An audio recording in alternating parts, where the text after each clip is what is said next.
Hello, welcome back to the Paradox Experience, Paradox 752, Saudi Arabia review, thoughts, ideas, part 2. So we left off with the World Cup final, with Dolph Ziggler versus The Miz, heel versus heel. It seemed like it was working out, at least a little bit, and then The Miz got Dolph Ziggler out the ring, injured his ankle. He played it up really well. He is an A-lister performer from Hollywood, after all, but it just seemed like it didn't make sense. And now all of a sudden, Shane McMahon did not want to forfeit to Dolph Ziggler, and he put himself in the match.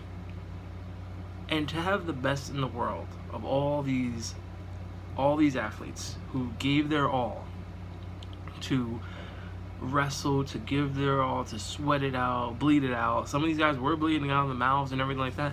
And you brought Kurt Angle in, you got Rollins, you got Lashley. Shane to just take off his jacket and include himself in the match and beat Dolph Ziggler, who got these wins. You're talking about beating Rollins, the workhorse. You're talking about beating Kurt Angle, the Olympic gold medalist, a WWE legend.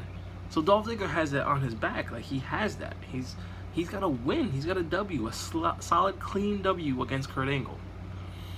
Beats Rollins with interference, fine, whatever. That furthers that little story. But then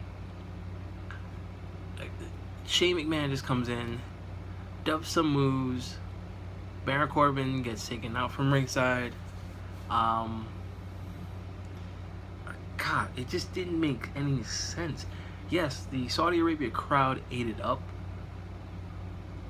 but again, it just made zero sense. And I was expecting maybe The Miz to come back in to take the win anyway, or something, like some kind of plan or thought or action was going to happen here.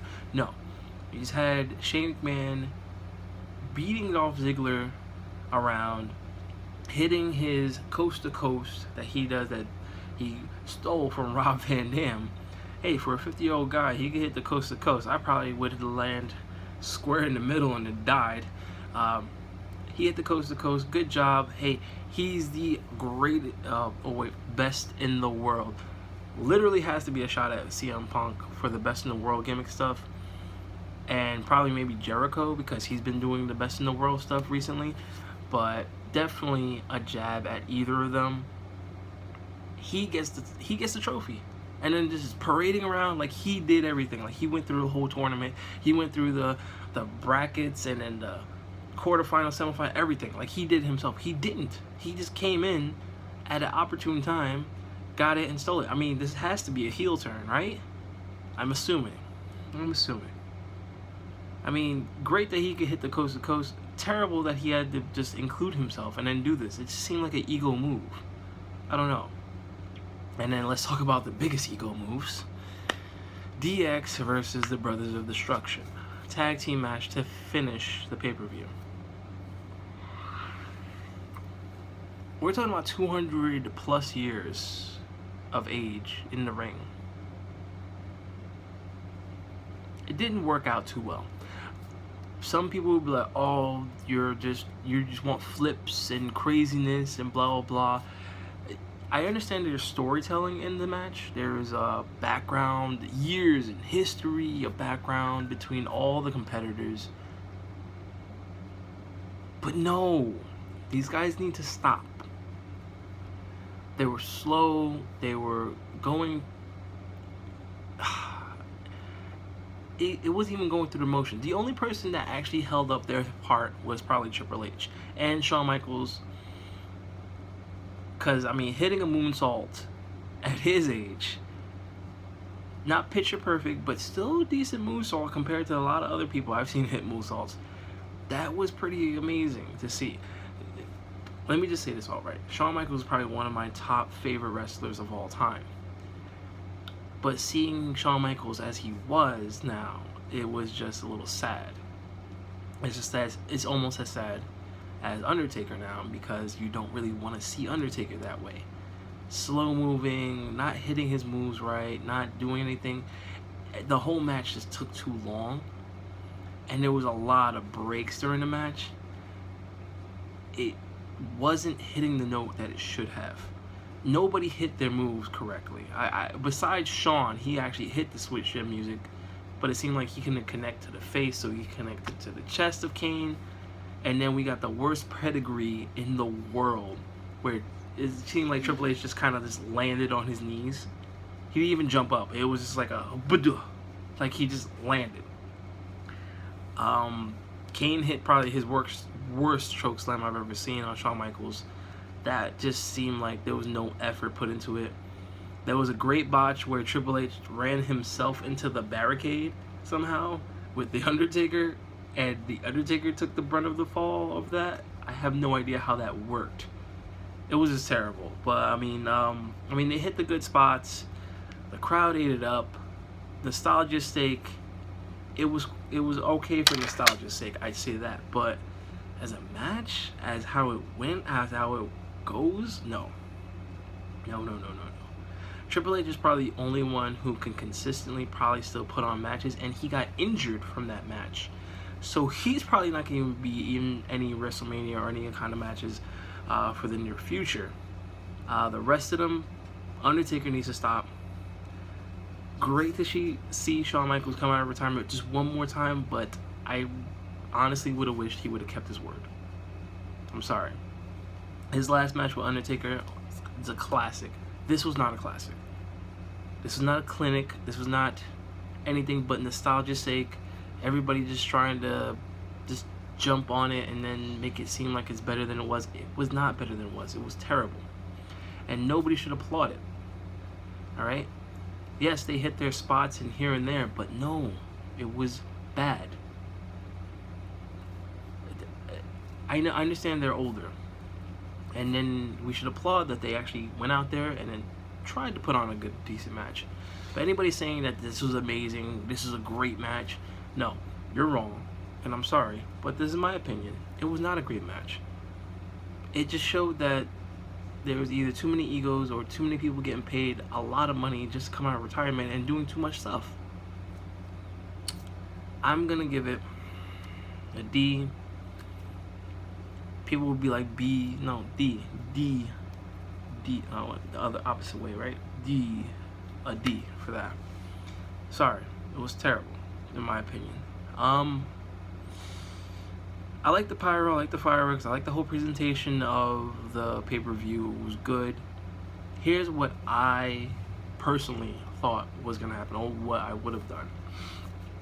I was thinking that maybe Ziggler gets taken out of the tournament, and then all of a sudden McIntyre gets put into the tournament and he just runs roughshod over everybody on there, on the whole, gets to the finals. And then this is to establish McIntyre as this person who could go up against Braun Strowman, who could go up against Brock Lesnar, who could take out anybody in the roster.